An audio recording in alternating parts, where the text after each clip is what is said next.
성령의 9가지 열매에서 8번째 주제는 온유입니다.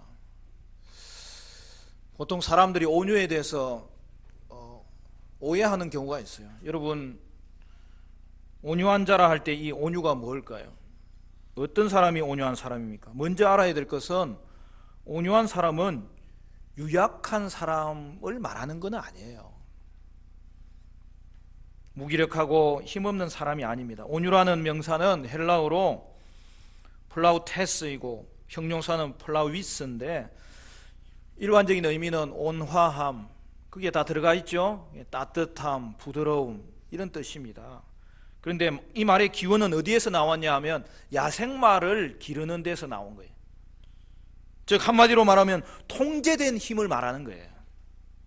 그러므로 온유한 사람은 힘없는 사람이 아니라 좌정을 압도할 수 있는 권위를 가지고 있지만 그것을 통제하면서 그 힘을 발휘하는 것을 말하는 거예요.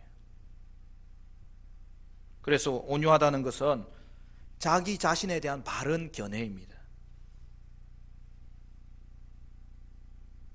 특히 다른 사람과의 관계에서 나타나는 그 자신의 태도를 말하는 거죠. 온유한 사람은 자만심을 갖지 않아요. 자기에 대해서 과민 반응하지 않습니다. 그러므로 온유한 사람은 모든 것을 하나님의 손에 맡길 수 있는 거예요. 그리하여 나 자신을 그리고 나의 모든 것을 하나님께 맡깁니다. 그렇게 우리가 환경에 바르게 반응할 때 하나님은 우리를 통하여 우리가 머무는 곳마다 화평이 이루어지도록, 그 화평을 누리도록 역사하는 거죠. 온유는 통제 아래에 있는 힘입니다. 그리고 오늘 본문은 이렇게 말합니다. 5절 말씀에 우리 같이 한번 읽어볼까요? 5절 시작. 온유한 자는 복이 있나니 그들이 땅을 기업으로 받을 것이미요.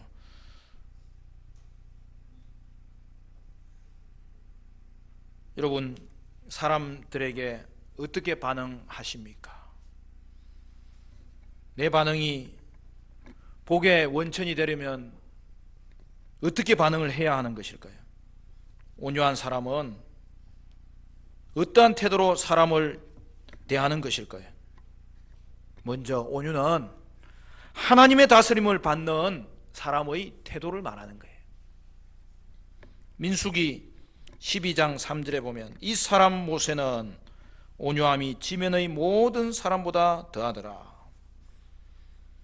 온유는 사람 앞에서의 태도 이전에 하나님 앞에서의 태도입니다. 그러므로 성경에서 온유는 하나님의 말씀 앞에 복종하는 모습을 표현할 때 사용되는 말입니다. 대표적인 예가 모세예요. 여러분, 모세의 생애를 보세요. 그가 이집트의 왕자로 있을 때, 또 광야에서 이스라엘 백성을 이끄는 지도자가 되었을 때 그의 말과 행동이 이 땅에서 가장 온유한 사람처럼 보이지는 않습니다. 그렇잖아요.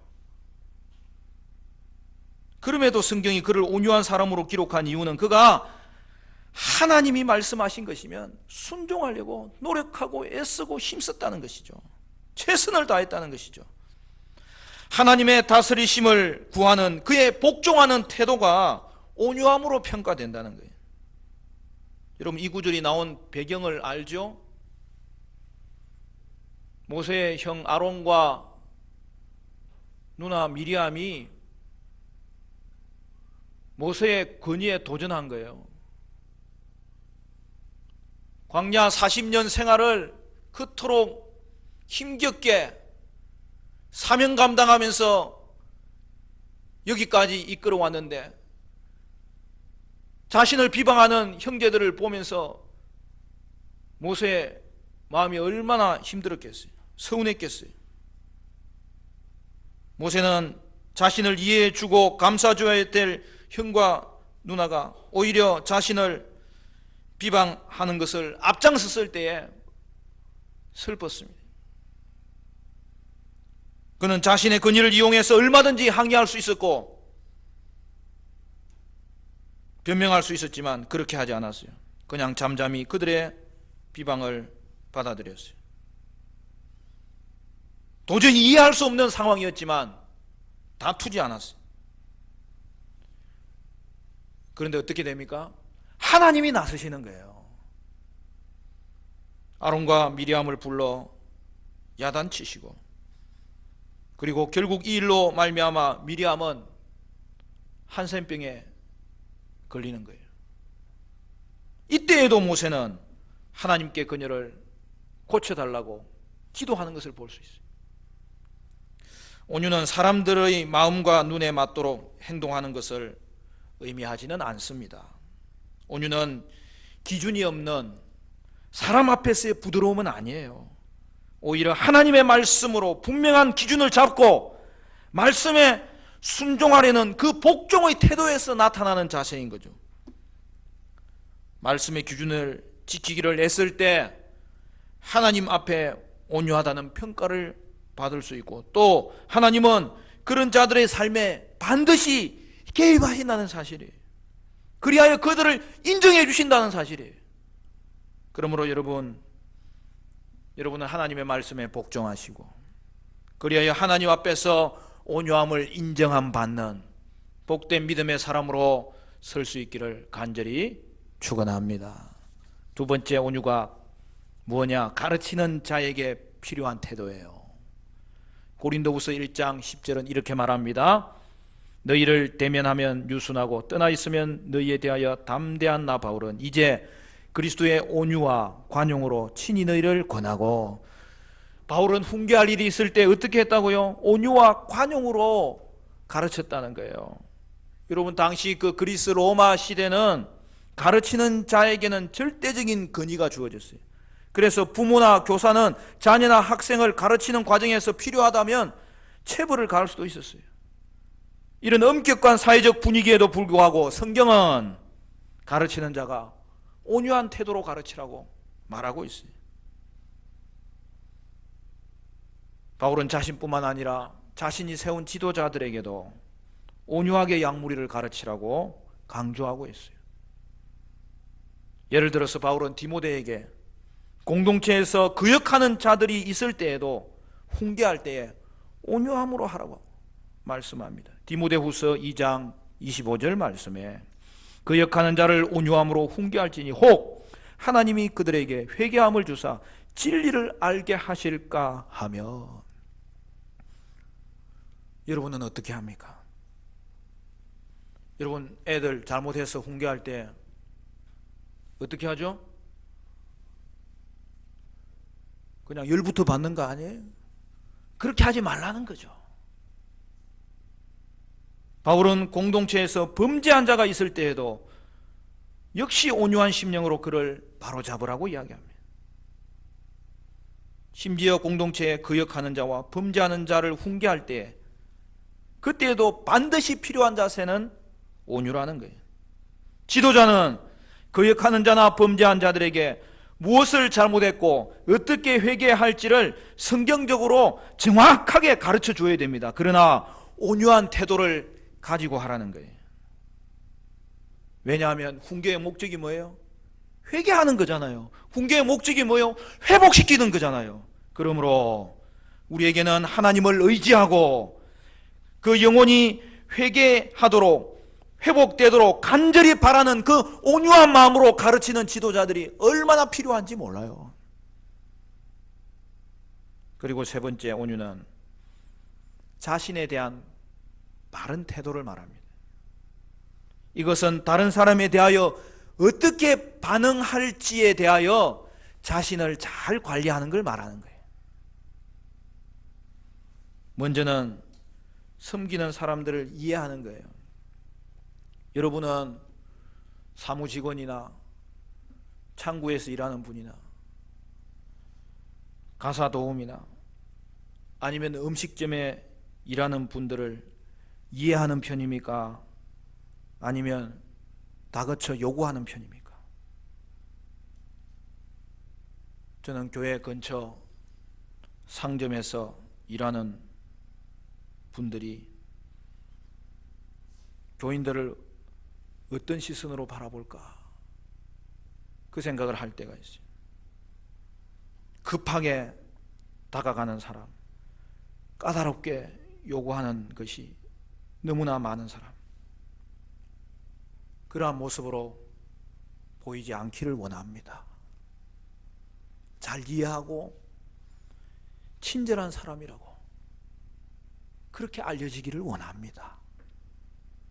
온유한 사람들은 상대방을 존중하는 마음으로 대하는 거예요. 그런데 그럼에도 실망시키는 일들이 생기면 어떻게 해야 됩니까? 로마서 14장 1절은 이렇게 말합니다. 믿음이 연약한 자를 너희가 받되 그의 의견을 비판하지 말라. 믿음이 약해서 그런 말을 할 수 있는 거니까 이해할 수 있는 마음을 가지고 접근하라는 거예요. 옛날에는 현대어 성경이었는데 요즘은 쉬운 말 성경이라고 조금 바꾼 것 같아요. 거기에는 이 말씀을 이렇게 풀어놓았습니다. 쉬운 말 성경 로마서 14장 1절에 여러분이 동료가 되기를 원하는 형제가 있거든 그의 믿음이 약하더라도 따뜻이 받아들이십시오. 옳고 그런 일에 대해서 서로 의견이 다르다고 해서 비판해서는 안 됩니다. 여러분, 행복은 수준이 미치지 못하는 사람을 수용할 때 오는 거예요. 사랑할 만한 사람을 사랑하고 이해할 만한 사람을 이해하는 것은 어렵지 않아요.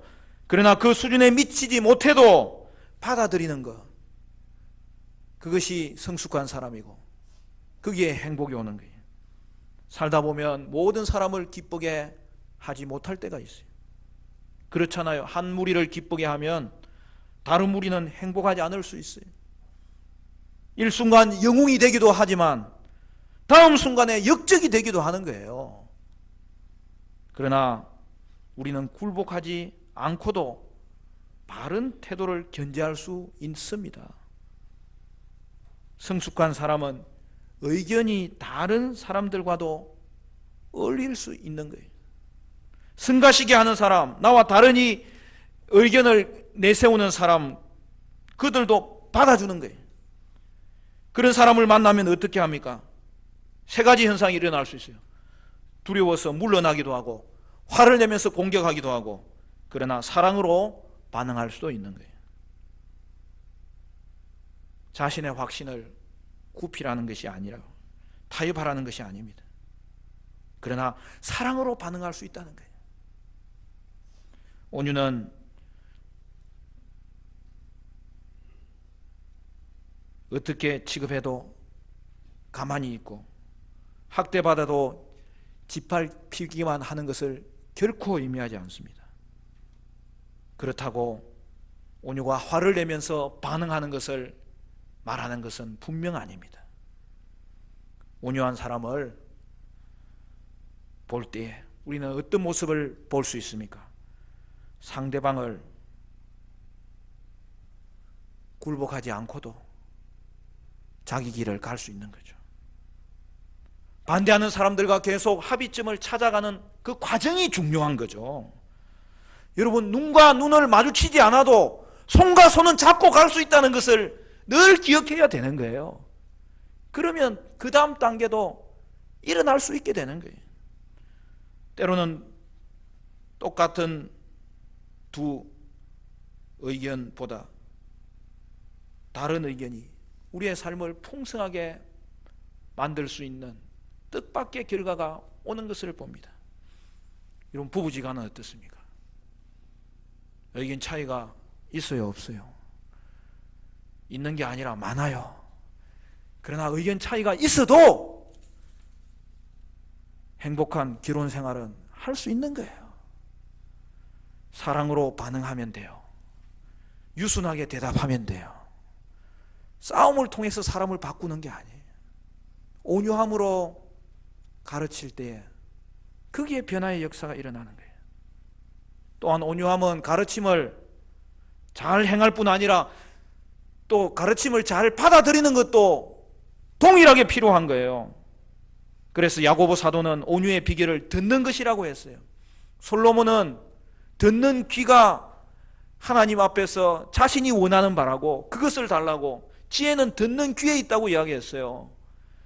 야고보서 1장 19절 말씀에 내 사랑하는 형제들아, 너희가 알지니 사람마다 듣기는 속기하고 말하기는 더디하며 성내기도 더디하라. 여러분, 화내는 것으로 반응하지 않을 수 있는 놀라운 비결이 여기에 있어요. 여러분, 귀는 몇 개예요?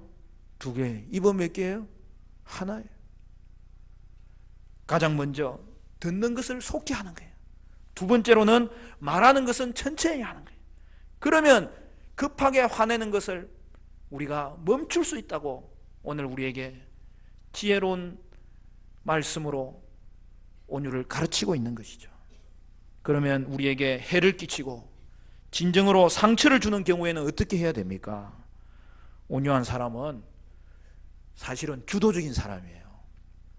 로마서 12장 17절 말씀에 아무에게도 악을 악으로 갚지 말고 모든 사람 앞에서 선한 일을 도모하라. 12장 21절에는 결론이 뭡니까?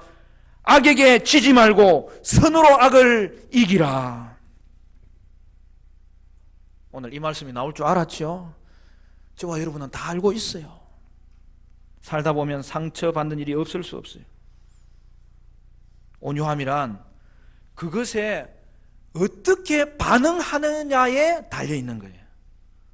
일부를 나를 괴롭히는 사람 어떻게 대하십니까? 보복하고 갚아주려고 합니까? 여러분, 그런 보복은 반사행위예요. 다른 사람의 행동에 따라 반응하는 거예요. 그러나 온유와 용납은 반사행동이 아니라 바른 행동을 해야 되는 거예요.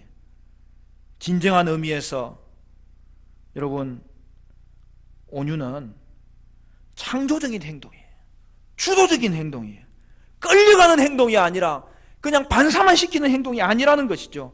우리가 갈라디아서 5장 22절 23절 그 성령의 열매에 대해서 우리 특세기간 살펴보고, 우리 지난 주일에는 사랑을 살펴보고, 또 오늘은 온유를 살펴보고, 우리가 다음 주에는 절제를 살펴보면서 이 성령의 9가지 열매 성품으로 이 땅을 승부할 수 있다는 이 사실에 대해서 우리가 묵상하고 있는데, 여러분, 이 성령의 9가지 열매는 갈라디아서 전체에서는 어디에 속하느냐 하면 그 본론의 셋째 부분이에요. 성령 안에서의 삶을 핵심적으로 이야기하는 거예요. 여러분, 갈라디아서는 서론과 결론이 나오고 그 중간에 본론부에 3가지 주제가 나오는데, 첫째는 사도권의 변호예요. 둘째는 이신칭의의 진술이에요. 세 번째가 성령 안에서의 삶이에요. 그러니까 오늘 이 성령 안에서의 삶은 이신칭의의 진술과 이어져 있다는 거죠. 여러분, 이신칭의가 뭐예요? 우리는 공로 없지만 예수 공로로 말미암아 저와 여러분을 하나님이 받아 주심으로 저와 여러분을 의롭다고 인정해 주신 그 결과는 우리를 죄에서 해방시켰고, 오늘 우리는 그 어디에도 매이지 아니하는 자유를 얻게 되었다는 이 놀라운 복음을 가르쳐 줄 것이죠. 할렐루야. 그러므로 오늘 저와 여러분은 더 이상 매인 것이 없는 자예요. 자유를 얻었어요. 근데 이 자유를 이제는 어떻게 사용해야 돼요? 죄 짓는데 또 사용하는 것은 말도 안 되죠. 성령의 열매를 맺는데 사용하라는 거죠. 성령의 열매를 맺을 수 있는 자유를 얻었다는 거죠. 마음껏 이제는 열매 맺는 삶을 향하여 달려가라고. 이제는 막힌 것이 없고 매인 것이 없으니까 그 모든 매인 것에서 벗어난 자유의 사람으로서 너희는 이제는 마음껏 맺을 수 있는 성령의 열매를 맺어서 그 은혜 안에서 살아가라. 그것이 이어지는 것 아닙니까? 아침 일찍 볼 일이 있어서 가게에 들렀습니다. 그런데 아주 불친절한 주인을 만났습니다. 그래도 가게를 놓으면서 좋은 하루 되세요 웃으면서 말해줄 수 있는 거예요.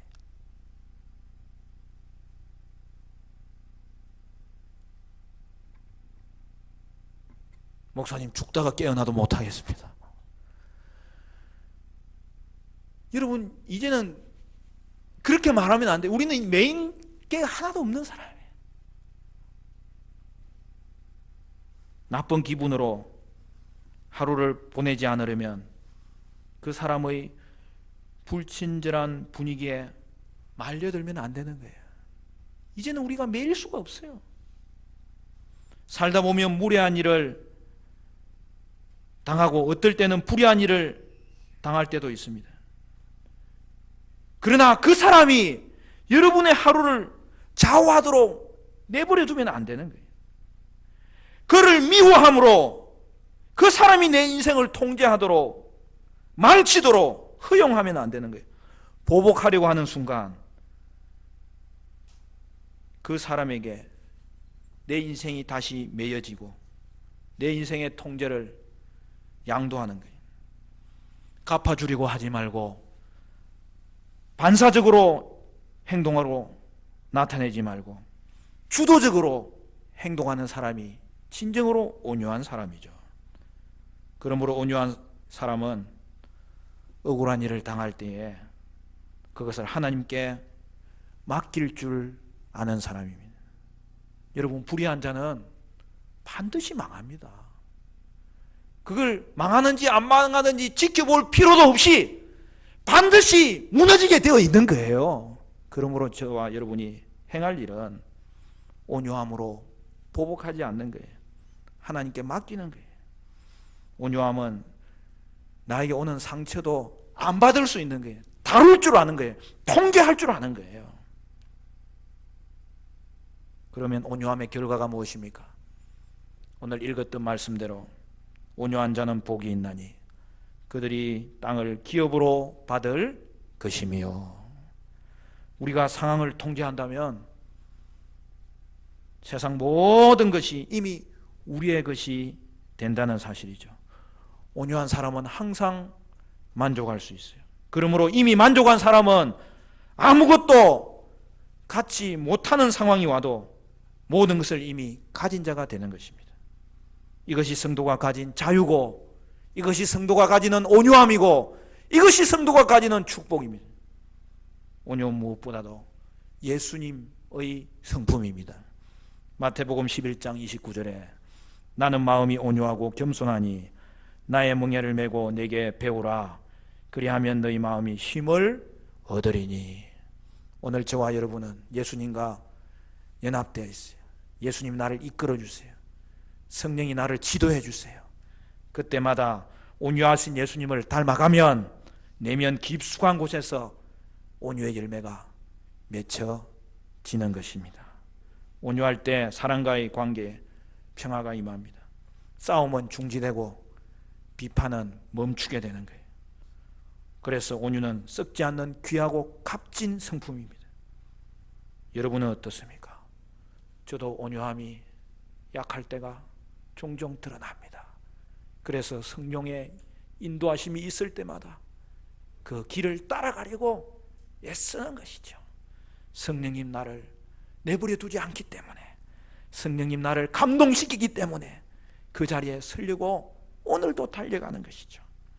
문제가 있어서 분쟁이 일어나는 것이 아니라 온유함이 없어서 분쟁이 일어난다는 이 성도의 성품의 원리를 오늘도 기억하셔서, 상황은 우리가 통제할 수 없지만 반응은 통제할 수 있다는 이 놀라운 능력의 소유자가 하나님의 백성 된 저와 여러분의 모습이라는 것을 다시 한 번 더 기억하셔야 됩니다. 그러므로 온유하지 않아서 싸움이 일어났더라도 그 다음이 중요한 거예요. 그때라도 온유한 태도를 취하면 싸움이 그치고 다툼이 그치고 새로운 한 단계를 뛰어넘는 일들이 일어나는 거예요. 그리고 그곳에 하나님이 나와 내 마음만 내버려 두시는 것이 아니라 개입하시고 나를 인정하시고 그 결과는 하나님이 책임져 주시는 것입니다. 사랑하는 성도 여러분, 여러분이 머문 자리마다 하나님 바라보시고 예수님 닮아가시고 성령의 인도하심에 여러분 순종하심으로 온유함을 결단하시고 그로 인하여 주시는 뜻밖의 축복, 그리고 놀라운 축복, 그 축복의 소유자가 되는 은혜가 저와 여러분에게 있게 되시기를 주님의 이름으로 축복합니다. 축복합니다.